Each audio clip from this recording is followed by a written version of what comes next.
Yo, yo, yo. Welcome to Starbucs. I'm your host, Anthony DiNardo. With me, we have Jim Rosati. And with us, we got Neil on this morning. What's up, Neil? What's going on, guys? Good to see you all. It's been a while. It has. Nice to see you as well on this beautiful 7 o'clock Monday morning. Yeah, I feel like we've seen a lot of you with your new movie show with Doug. No, it has been a while since we've fun. been on with you.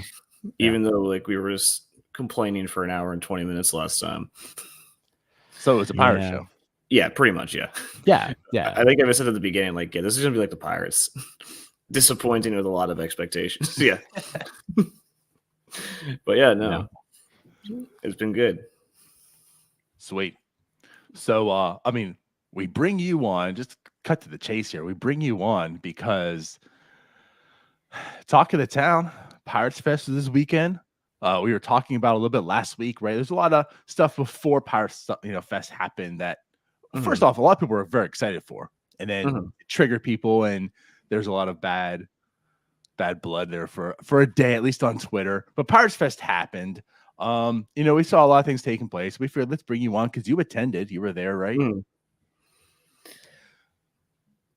So yeah, maybe talk to us a little. I mean, just first off, just talk about it returning because you've been to PiratesFest beforehand as well, right? Yeah. So I've never been to one before. This is my first one. Okay. So it's not growing up in Pittsburgh, and school always started around that time. It was hard to escape for a weekend just to go to PiratesFest, but no, it was cool. I think you mentioned on the Fort Friday that Twitter is not real life. It was basically like that. No one was angry. There was a whole lot of kids there. It was a good time, I would agree. I think it's a good. What do you say? Yeah, going back to what you said, for 24 hours there, Twitter was kind of upset, but the people who are going to PiratesFest, they're there because they're hyped about the team, they're excited, they want to see the players, they like that. They're it's a genuinely happy bunch of people. People aren't going to PiratesFest to be miserable. Yeah, there were a couple boos for when Travis Williams and Ben Sherrington came out right before the Q&A, but besides that, everyone was having a good time. I think the biggest complaint was that there were just so many lines. And I think that's because, and I don't know if anyone heard about this, but there was an RV show in the convention center the same day. And the Pirates wanted the bottom floor of the convention center, which I guess is bigger. I guess it's more spacious. And the Pirates could not book it over the RV show. So the RV show got priority. The RV show got priority over the Pittsburgh Pirates. I don't know if you've ever been to one of those RV shows. They are legit. I thought it was actually really cool because you walk over a sky bridge to where the actual Pirates Fest is, and you just see this huge ocean of RVs, and it was honestly kind of cool. I didn't get to go down, but I was impressed. Yeah, those boat and RV shows, they're pretty fun. But yeah, back to PiratesFest. I remember, so I haven't been to PiratesFest in years. I haven't lived in Pittsburgh in a while. The last PiratesFest I went to was at the Carnegie Science Center. Which is a smaller venue than the convention center. So that's the one thing I most remember about PiratesFest are just the lines. Yeah. It's just you're waiting in line to get to every single thing. There's a payoff at the end of the line, but yeah, I remember as a kid, tons of lines. Yeah, it was the kids' autograph line, because after the huge outrage about only season ticket holders were getting auto sessions, and then they said, actually no, we're gonna have we're gonna have autographs for kids all day for free. And that line, I was there from when it was most crowded at 10 a.m. till 3 p.m. That line never shortened. Yeah, it was that long the entire time. Yeah. And I'm glad the kids seem to enjoy it, but I think I would have gone crazy waiting in an hour-long line to get a Colin Holderman autograph. Yeah, right. No, I get that, but I think the cool thing about PiratesFest, like I said, there's the lines, but on a positive note, everybody's there. You're just surrounded by people who are like-minded individuals. They want to see the Pirates win. They're huge Pirates fans. So I guess, were you able to meet up with some people there? Yeah. Overall vibes of kind of everybody in attendance. Yeah, and the first thing is like, it is a really nice friendly event. It's like, you're chatting with like random strangers while you're waiting in line. We were talking to this like one group of people who were telling us like all about their like spring training visits and how excited they were to be there. But yeah, no, I got to see Connor, writer for Buck's Dugout there. I saw the guys from Bridge to Bucktober podcast. I saw the guys from Around the 412 podcast. So yeah, no, and then I also just got to see some personal friends. So it was a really like fun time. Like I got to meet some cool new people. Like the podcast guys I met were super friendly. They were really cool to hang out with, and and talk with as you listen to the Q&A and they kind of give their non-answers. Yeah, but I mean, no, it was, and I didn't. I would say like if I was a kid, I would have eaten that stuff up. Because even though the lines were long, you got to like Connor Joe was like pitching balls in like this little like mini baseball field that you could hit. You could try to throw a pitch as fast as you can. We saw Brian Reynolds out by like they had like a bunch of Xboxes set up and PlayStations, and you could like play Madden or the show with them, and that was really cool.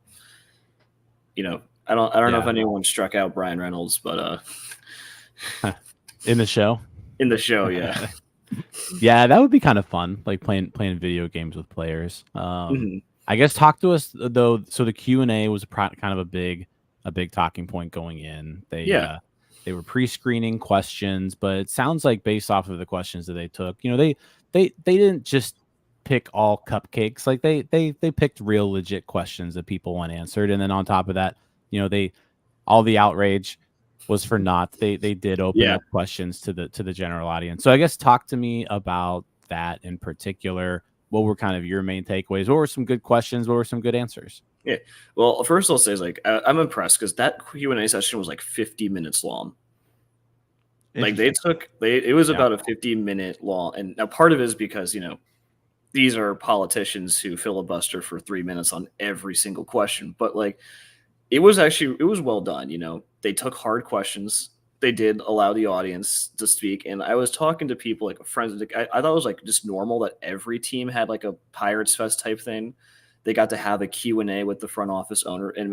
But no, that doesn't happen in most other places. And so, kudos to, them for doing that every single year, because that can't be easy, just to be up there for 50 minutes. But, I think one of the best ones, like the most transparent I've ever heard Ben Sherrington, was someone asked about Andy Rodriguez, getting hurt in Winter League ball. And he's like, and I learned like you can't say no to players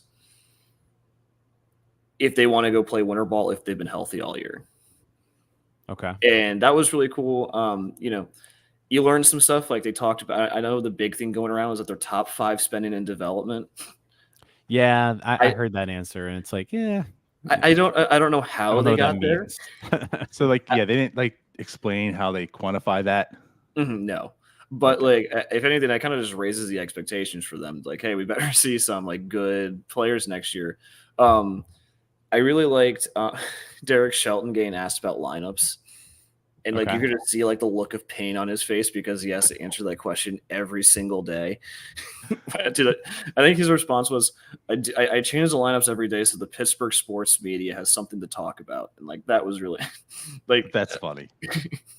That's a Neil approved answer to Shelton apologist over here. Yes, I was laughing. Right.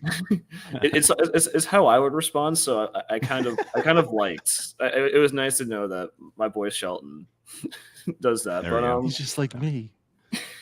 And the payroll questions were the payroll questions. Like oh well, we spend money in places. I guess it was nice to know. They said like, I guess they do read Twitter because Ben Sherrington was very adamant that they do offer multi-year deals. It's not off the table, but it hasn't come to fruition yet for whatever reason. So, but the expectations got raised for me now because, top 5 in development, they offer multi-year deals. And so I'm like, okay, well, let's see it now. You've spoken it into existence. Right? But no, it was a pretty good Q&A. I was impressed. Let me ask this too, because I was wondering, because I mean, going into it, we heard obviously, well, it's not what you heard, you saw them put out there like submit your questions. So that was part of the initial outrage. Is like, oh, it's all going to be screened questions and whatnot. Mm-hmm. So like, of those 50 minutes, you said there's about 50 minutes to Q&A. I'd say about 50-minute Q&A. Yeah. How much of it was like given questions they're reading off, and then how much of it was like from the actual audience? It was legitimately about half and half. Like they started out with like basically they kind of came out and did like, all right, we got a ton of requests, like a bunch of repeats. So Greg Brown's up there, like first 4 questions, all like pre-screened questions. And then after that, it was legitimately like every other question was an audience asked thing. So like, I think by the end of it, like there were probably 10 different audience asked questions. And I think that's pretty good. Like they got like 20 or so questions in. And I mean, some of them were kind of like, whatever, like, I don't really care if they think that this team's a playoff team next year. I would hope that they do, but like there were a lot of hard questions, and one question even had Ben Sherrington stuttering because he was being pressed on pitching development, and that was really funny. But what was the answer there? What? What was the answer there? I did see them get asked about like about like especially velocity drops with some of these younger guys. Yeah, so he didn't go into any specifics. He was just kind of like, we've had those same discussions. We also noticed that a lot of our young guys took steps back this year, and so we have to go back and understand like how to reload and get them fixed for the spring. So it wasn't really like anything substantial, but I don't expect Ben Sherrington to tell us, what the process is. I don't blame him there, but it was at least we know they recognized it. Yeah, no, it was good. And like he even had to acknowledge that some of his players were kind of bad last year because like the actual names were dropped, and so he's like, yeah, like it's like guys like Rowe and Ortiz like need to be better next year, and that was cool. At least they don't think that. I guess with that, what's nice is because of just Marine and the pitching development and the kind of you seeing a pattern of these pitchers losing velocity, you almost thought like, is this an organizational thing where they're telling people to not throw as hard? So it sounds like that's not necessarily the case. No, I know that I think I know like that they were trying to get Ortiz to throw like a little softer for control reasons, but like I think Rowanzi, I don't think anyone knows what happened to Rowanzi, so it's a weird situation.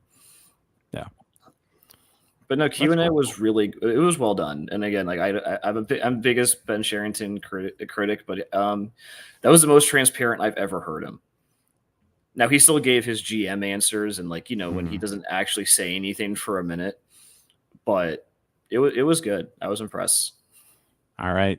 So give it a grade. Give your first ever Pirates Fest a grade. So if I was a kid, it would be an A.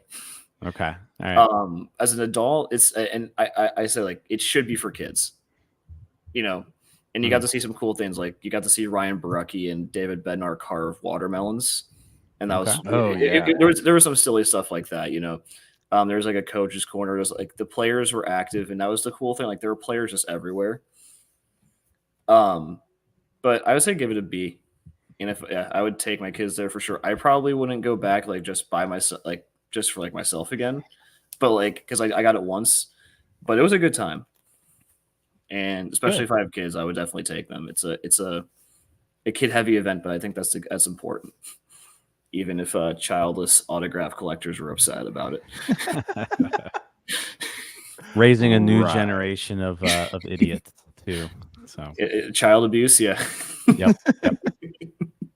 But that's good to hear. I like that perspective because, again, like we said, Twitter isn't real. You saw the outrage and such, and whether it was mostly warranted or not, the people that were actually there attending, good vibes as well. Mostly put together product, and a lot of people too. Like my biggest takeaway too is I wondered if they were expecting whether it was like over 20,000 tickets that were sold. It was weird. It was weird because like Jim, I know you said like there was lines. I don't know if like they anticipated how many people were going to come, or they don't have the space. They can't physically find the space to hold that many people. But like, it was good regardless, even despite the lines. But you would like to not have to wait 30 minutes to like fill up a Pirates charity swag bag that you pay $30 for. You know, did you get one of the mystery bags with the baseballs? I did not. But my friend who I was there with, he was quite distraught. He spent $50 and got a Will Crow and a Rob Zombie baseball. Rob Zistristy? Yeah. Oh man. And I think that was I was having so much fun with that on Saturday. That was incredible. And I baseballs being pulled. I get the outrage, like I really do. But honestly, like I think it's kind of the charm. And like I'm two minds. It was very obvious the Pirates were just dumping it's just their trash. Like their trash. Like it was very clear that they were dumping their trash.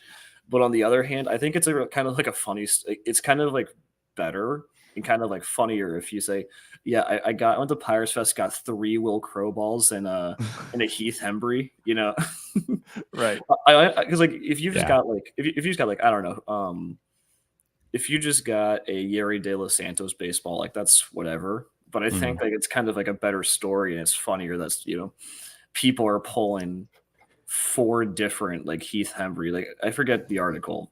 There was one I saw where it was a Heath Hembry and 3 Will Crows. Yeah, that's crazy. Yeah. And I would be upset because they were charging $25 per mystery ball. Yeah, and that's a lot. I was more upset that I missed the mystery jerseys because I would rock whatever crappy player they gave me. Yeah, for $50, you know. I think that absolutely. I would much rather spend $50 and get a Will Crow jersey opposed to 25 and get a baseball. I'll say that. Yeah, I'd rock a Will Crow jersey all day. Yeah, yeah. And you know, but the jersey sold out within like the first half hour. I think I was like 10 minutes late, and I was there. I was one of the first people there, so it's okay. But yeah, a little disappointed. There it is. Well, Neil, appreciate you coming on, talking about your little adventure there. Yeah, of course. Hope the rest of the show goes well. And sorry, would appreciate it. Yeah, have fun at work. All right, everybody. We're gonna say bye to Neil. Yep. Bye, Neil. Bye, see you guys.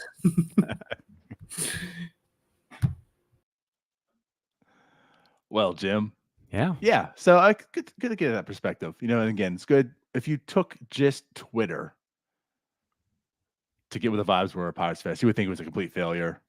But overall, again, really good event. Great for the kids. I know a lot of people that were there had a lot of fun.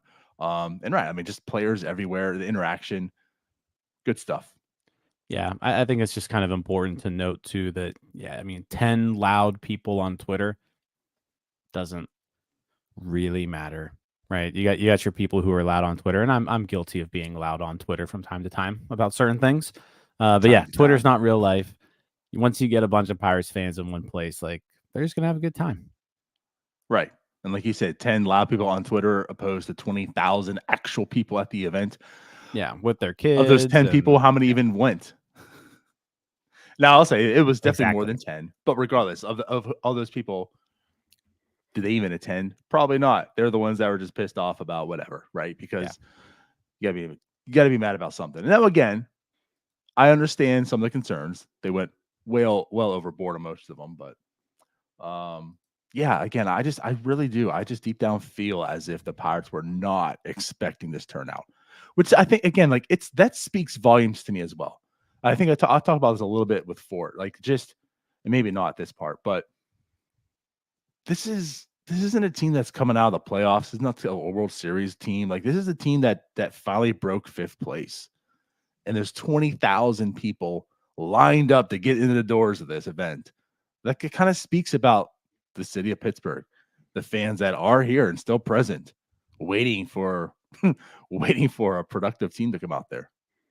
Well, I think, and you're right. Like there are Pirates fans in Pittsburgh. Like Pittsburgh is a baseball city. I don't care what people say. Like there are Pirates fans. They want to see good baseball, and if the team rewards these folks with good baseball, like they're going to wrap their arms around this team. I mean, we saw it in the mid 2010s. Like home games were rocking at PNC Park for 3 years there, and it was fun. It was a good time. It's going to be.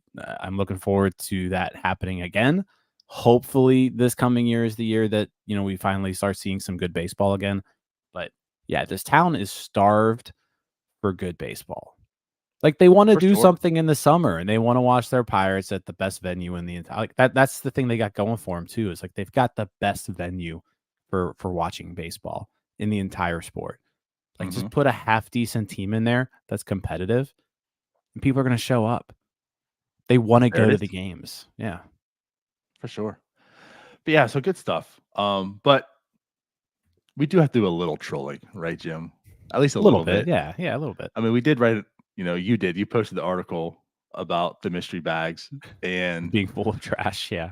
I mean, come on. So, again, some of these things, it's like, come on. This is so piratey.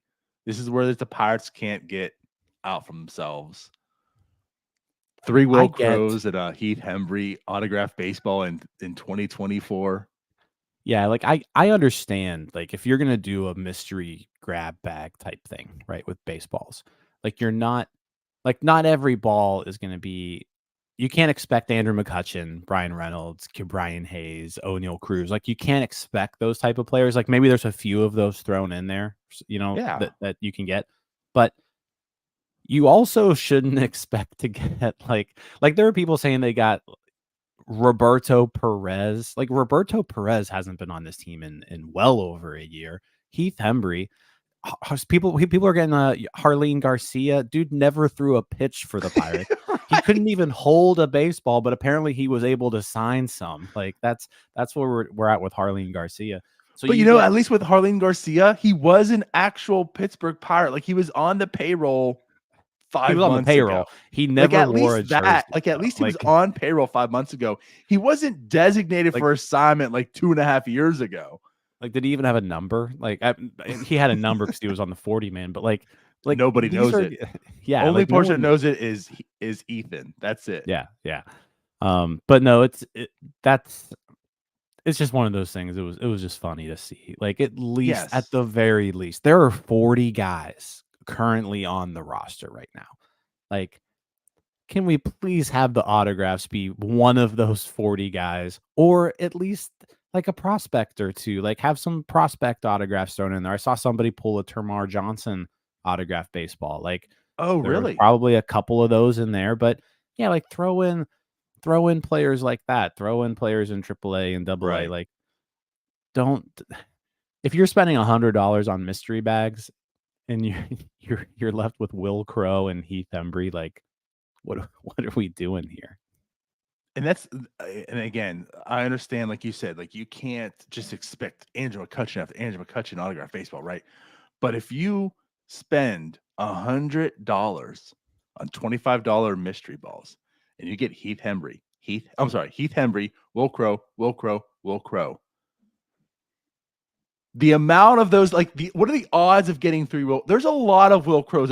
There shouldn't be that many Will Crows in this thing, Jim. There should not be that many Heath Hembrys and Will Crows available. Will Crow and Heath Hembry seem to be like they were the main guys. Someone got an Anthony Bonda signed picture. Yes, that was one of my favorites too. I was like, Anthony Bonda hasn't been a Pirate since 2022. Right. That shouldn't be a thing. And like, if it is, it should be the story of 3 people. Like, holy hell, I got a Will Crow. This is hilarious. Not almost the norm. And that's where you're getting at. Like, now it appears as if you're just getting rid of your trash. Like, we have all these baseballs. Like, the Harleen Garcia one's hilarious too, because it just screams as if like we planned on doing something, but he didn't play. So we have all these baseballs now. Here you go, kids. I just find it funny because, like, he literally, the reason why he didn't pitch is because he couldn't grip a baseball, but apparently he had a grip long enough to be able to sign some for Pirates Fest. 3 days in Bradenton they showed up for. But yeah, outside that, dude couldn't hold a ball. Right. Maybe he had somebody like holding the baseball for him and he was signing. Yeah. So that's funny. So it's like, yeah, when you talk to people like Neil who are there, great turnout, good stuff. When you're on the outside looking in, it was, what the hell are these mystery bags? Yeah, it does seem like everybody who was there had a good time, which is to be expected. Like, you're not going to Pirates Fest to be miserable, right? If you're going to Pirates Fest, you're there to have fun. You're there to see other Pirates fans, hang out with people, see the players. Like, it's a festival. Like, you're gonna have a fun time when you go. I haven't been in a while. I do need to kind of make my way back at some point here, but um, yeah, I'm glad that they put it back on. That was the first time they've had it, I think, since 2020. So yeah, I'm happy they did it. I think they probably And saw this year too that like it's something that they need to do. yeah, Mhm. well, again, like the reason that it wasn't there every single year was dumb. But what I want to say too is, and not only just back, but like at the convention center too, not at PNC Park or the Science Center as when you attended. Man, it was Like awesome at the Science and I Center though. understand it seems as if they're fighting with the RV show, but still Mhm. in like a pretty nice area to hold an event like that. Because I mean, PNC Park's a nice area to hold it, but I don't think you can do this type of stuff that you can really do and do at the convention center with that many people, especially. So it was nice that it was back at the convention center as well. I felt. Yeah, I haven't really done anything ever at the Pittsburgh Convention Center, so No, I don't really know the layout. I think it was once at like a went to like a wedding reception maybe there one time or some sort of reception, but yeah. nice. Well, at any rate, so there's Pirates Fest. Glad it was back. A lot of people had a lot of fun. And yeah, anything else you want to discuss? No, sounds like I said, sounds like it was a good time. So let's get on to our baseball talk for like the next 5 minutes and call it a day. Nothing happening in Pirates World. I guess, well, I take that back. Something officially happened in Pirates World that we've already talked about and discussed for a month's time. But the Pirates did officially sign a pitcher. So Martin Perez is now officially a Pirate, Jim.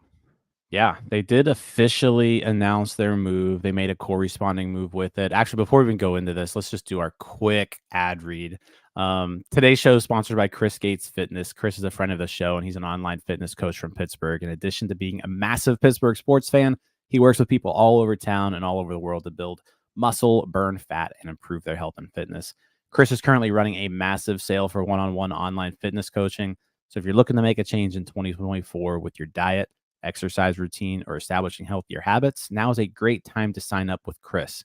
When you work with him, you get a fully personalized training program, nutritional strategy, and one on one support every single step of the way to achieve your goals. And the great thing about online coaching is you can do it on your own time from anywhere in the world and get even more support than a traditional personal training session in the gym. Now through January 10th, so that's Wednesday. Now through Wednesday, you can get 75% off your first month of coaching. Just make sure you mention North Shore 9 when you apply. Again, I've been working with Chris for well over a year now. He's done wonders for me.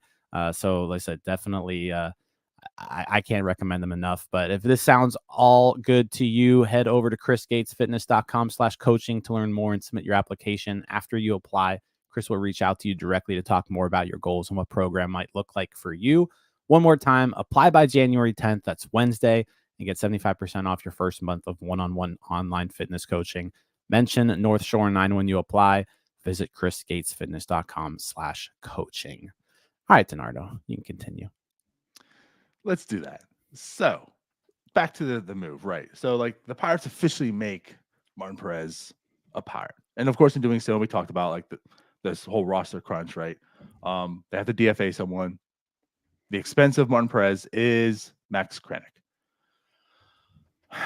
I felt like a lot of people were. It was very mixed. Why Max Krennic and such, right? Like there's other people you could have DFA'd and such, which also is true, right? But like, I guess my take on this is just talk about the Max Krennic part. Good teams have to make tough decisions, and if you're a good competitive team, you're going to start releasing players that have like some intrigue to them, and I can get the intrigue with like Max Krennic. But unfortunately, when you look at it, he's a 26-year-old pitcher, most likely reliever, right?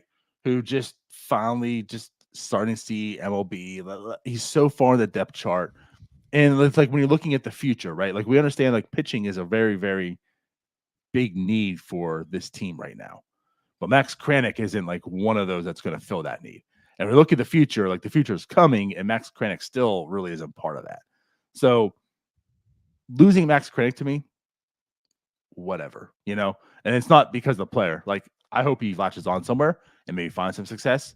But this team can lose a Max Kranick to get better. Yes. I like Max Kranick actually as like a relief option, not so much as a starting pitcher, but Right. I think his stuff plays well in the bullpen. The problem with Max Kranick is, like you mentioned before, he's 26 years old now.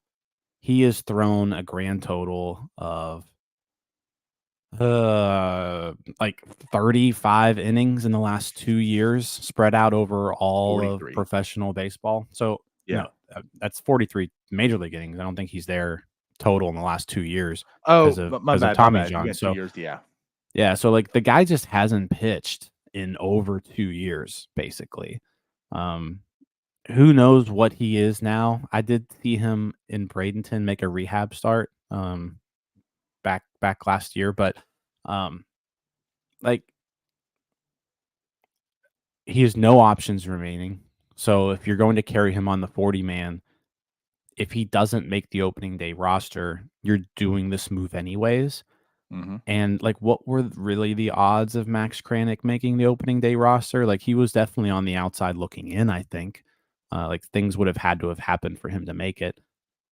I think with the limited amount of playing time over the last year and just the uncertainty and the fact that he's probably a relief pitcher, I mean, we'll find out here probably by Wednesday just from waivers, but I don't know who out there is picking up Kranick. Like, maybe he's a good fit for the A's. Like, the A's just kind of maybe need a starter, and so they just throw Max Kranick out there 20 times this And year. they're already taking all the expires. Yeah, so I mean, it's the either Oakland, the A's or Japan. It seems like. Yeah, everybody who the Pirates are dropping off their roster is going to Japan or Oakland, like one of the two. So I could see that maybe being a potential fit for him if they've got room on their roster, but I don't think it's a huge loss. Okay, he's a righty reliever. I think the stuff is fine. I would prefer him not to get picked up, right? I mean, make him a non-roster invitee to spring training. Like I would prefer that to happen because I think there's still something there with him.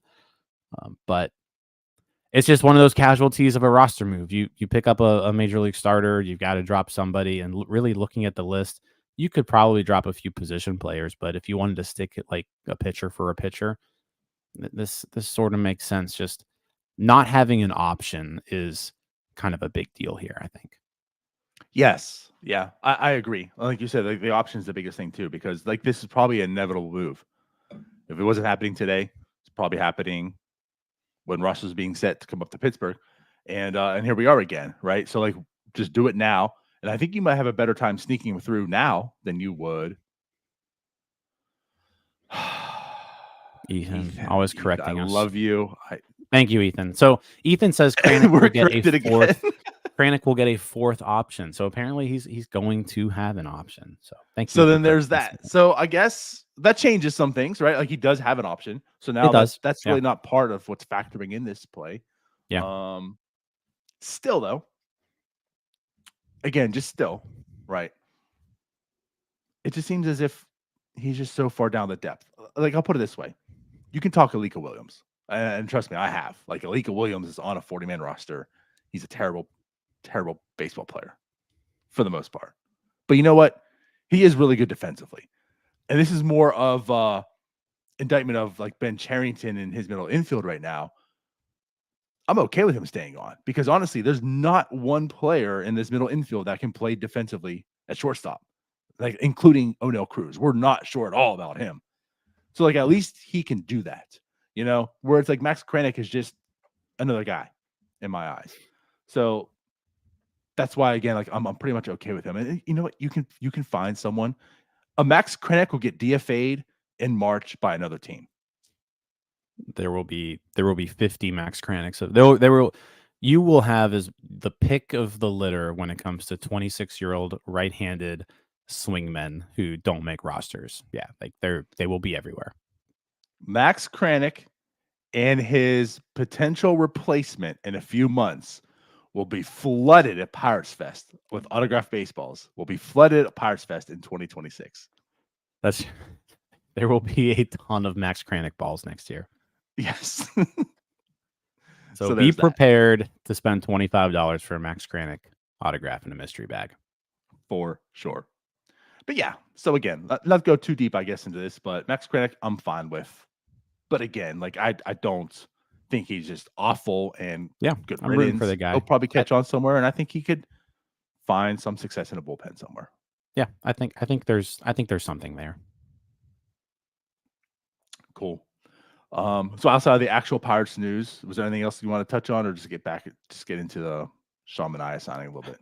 Yeah, you know what? I can't really think of anything. I think kind of just going back to Pirates Fest, some stories that came out of there. Henry Davis is having a busy off season. You know, from some reports between Alex Stumpf did an article for DK Pittsburgh Sports. Andrew Destin did an article for the PG, both based around Henry Davis. So it sounds like he is bulking up quite a bit this offseason. He's getting ready for kind of a full season of catching. So that is a thing, and it's happening.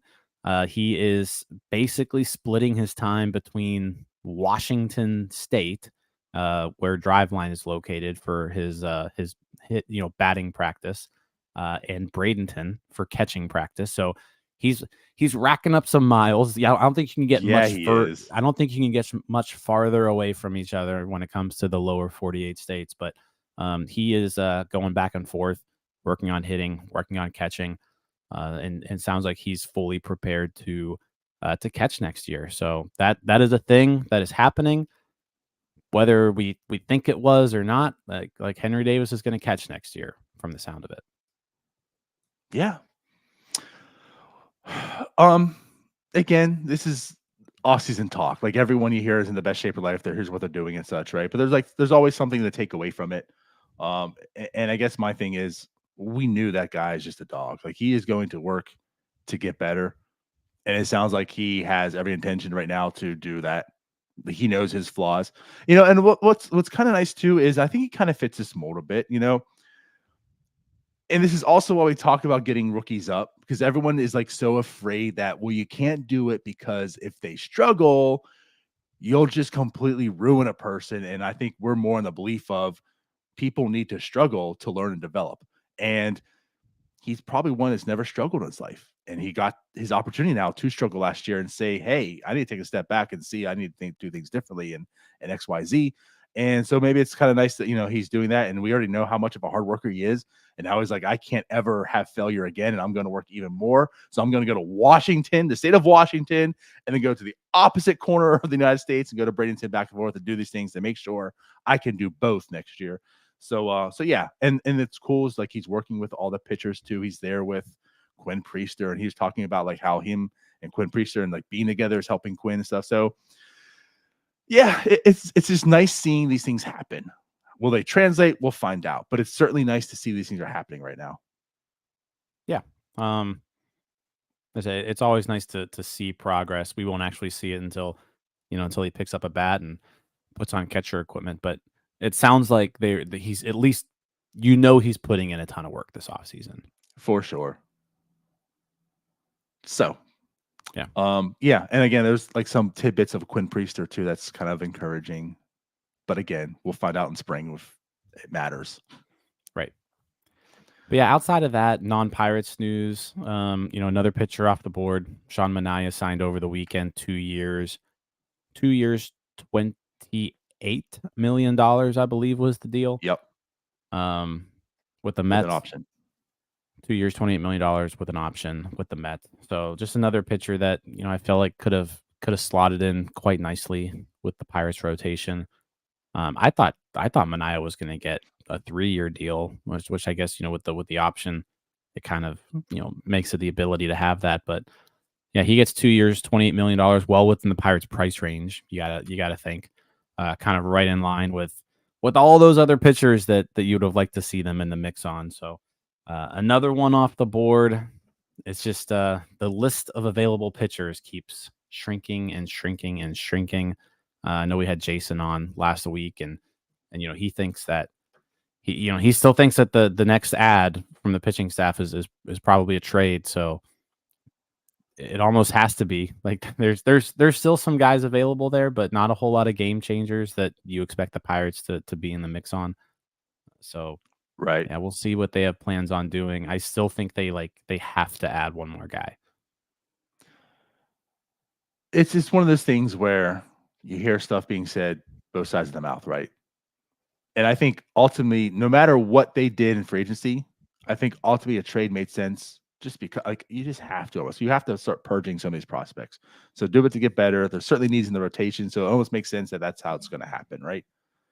But then, like, you hear, like, he's at Pirates Fest and talking like, hey, we're offering multi-year deals. So who knows what that means, are though? you like they could have offered Manaea 2 years, $20 million. That's a multi-year deal, but it's not a competitive offer. But what I'm getting at is, like, a trade makes sense. So are they trying to add 2 more pitchers, like one one via trade and one via free agent contract? I don't know. I guess that's where I'm at. Or is, like, this multi-year deal maybe an outfielder? I don't know too. Like, it could be that also. True. We tried to offer set Harrison Bader a 2-year, $15 million deal and said, hey, we're offering free agents multi-year contracts. I don't know.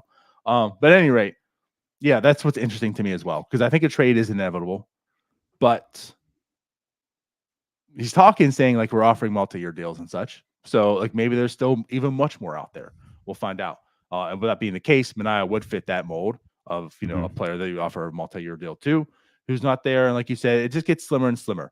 And again, it's not so much to hit the panic button like this season's over because Sean Manaea is gone, but they need a lot of pitching depth. You keep seeing one go, keep seeing one go, keep seeing one go. The pool becomes smaller and smaller, and you start becoming a little more, worried how this offseason is going to look. Yeah. And they were finally linked to some people over the weekend. We haven't really talked about it on here yet, but John Heyman mentioned that they are, quote unquote, in the mid-tier starter market. So those are your Manaeas, right? And again, he actually mentions James Paxton by name, kind of as somebody there. Heyman also says that Carlos Santana, there's some interest there in bringing him back, which I'd be all aboard right now. He had a really nice kind of bounce back year last year. And he'd be an upgrade over Rowdy Tellez, for sure. So I'm good with that. He makes the roster better today. Yeah, he makes the roster better. Good way of putting it. And then also my guy, who I've kind of been clamoring for a bit this offseason, Michael A. Taylor, Robert Murray, reported that the Pirates are among quite a few teams that are interested in Michael A. Taylor. I think this just fits really well because, like, he would shore up that outfield defense. Offensively, he's there's not a lot there. He's got power, but the glove is so good. That's where he's going to provide his value. And then also, like, by signing a guy like that, you get to move Sawinski to right, where you just feel a lot more comfortable with him there. He doesn't have the greatest arm, but, just from like a range standpoint, him and Olivares patrolling right field together, platooning righty lefty. I feel like that could be a really nice option. And having Taylor kind of just run around center field doing his thing. I mean, the guy's a Gold Glove defender out there. So that would be great to have. I'm with you. You know what? I totally forgot about the report. Totally forgot about it. So that certainly is something. Obviously the Paxton going that route, but, like, let's talk about Carlos Santana a little bit. I mean, him returning. It's just, I guess, and that's what a lot of people talked about as well. And we did it internally. It just adds to, like, this plethora of, like, right field, first baseman, DH. Like why was Rowdy Tellez added? Yeah, there's just a lot of guys that, like, there's a lot of parts right now, and we're not sure where they all fit. But at any rate, I'm not going to say, well, don't sign Carlos Santana because of that problem. Like, well, you just sign him, and then listen, Tellez was only $3 million. You can eat that if you have to. You don't want to, but, like, things will work out. Yeah. Don't not get Carlos Santana because you went and got Rowdy Tellez. You know what I mean? Right. Or like, I mean, you sign Carlos Santana and all of a sudden it makes Connor Joe or Edward Olivares very tradable. And those are That both too. bats that the teams would want to have. So I mean, you can get something for those guys. Yeah, that too. I agree. So I do like that they're still. I mean, we have it on our ticker still. Like this is like very early in the offseason that they're interested in a possible reunion with Carlos Santana. And we almost thought maybe that boat was gone now with all the moves, and now they're talking about it still potentially there. And I think Yeah. that would be great. I think it'd be great for like O'Neill Cruz and other players as well. It'll be great for O'Neill Cruz, the personally, right? But I think Yeah. also defensively for sure, because I wasn't too keen on having like Rowdy Tellez at first base and O'Neill Cruz at shortstop or Connor Joe, right? So Carlos Santana being there makes me feel a little bit better about O'Neill Cruz. You talk about Michael A. Taylor helping Sawinski out because moving the right. I like that, but also again, like the Carlos Santana helps out O'Neill Cruz, so it makes him better. Also, that's why these moves make a lot of sense to it. They're helping other players become better. But yeah, the Michael A. Taylor one, like the offense is there, but again, for a center fielder, you don't really need offense, right? Like that's not a real position, a big position that offensively is out there. That's why like Brian Reynolds playing center was such a huge thing because that bat. Michael A. Taylor is about a league average hitter, good defense. Like you're looking at still like a 2-WAR player at the end of the day. And Yeah. he had like this power surge last year, which is kind of interesting. I'm not sure how well it'll play at PNC, but like there's some intrigue. Like there's still like this. He's toolsy, There's still power, speed, good defense. I would take that in my outfield with Reynolds and Sawinski on each side. Yeah, I mean, he is, and I think they could use a righty bat too. Like he solves a lot of problems, and I think if you're able to bring in a Michael A. Taylor, it just makes your roster make more sense. Because like right now they've got all these guys that you really just feel comfortable with them in a corner position, and as of now you've got to play some of them in center field. You bring Taylor in the mix, and he makes the roster make sense. Yeah. Because like I say he's excellent defensively in center. Like we talk about like Kiermaier being like probably the best defensive center fielder, of all time, or up there. But Taylor's a step behind that, but still an elite center fielder. He could help this team a lot. And yeah, the bat's interesting. Like it's not great, but it's not terrible either. It's not In an the power. out. Yeah, I mean he had 21 home runs last year. He strikes out a lot, but again, the defense is so good that really anything you get offensively is an upgrade. He's basically like if you had Austin Hedges, but if Austin Hedges was a league average hitter or like slightly below average. Yeah, Cabrian Hayes before last year is a good example. Like he's the center field Cabrian Hayes. Like really good defensively. You see all the tools. He doesn't really put it all together at the plate, but it's good enough and the defense is good that at the end of the day he's still a good player. Yeah, no, I'm with you. And I think the best way of putting it is what you said. It starts making the roster make sense. Mm-hmm. When you guys have parts that you're trying to plug and play, he starts putting people where they belong. So there's that aspect of it. Now, what I'll say too is like when you talk about roster construction, like it's still you can't have a team of just Cabrian Hayes, So like there's that aspect. Like he's the center fielder of Cabrian Hayes. Cool, but you already have a Cabrian Hayes. And then you look at the diamonds, like you got to find offense somewhere. You have to have right. And I think there's enough of it somewhat. If things click, if things work, right? It's a bigger story if not. But like you can have a Cabrian Hayes and a Michael A. Taylor in a lineup. But yeah, like I don't dislike this move at all if it happens. And I think what we're missing here too is again, like it's not the Austin Hedges, it's not an out.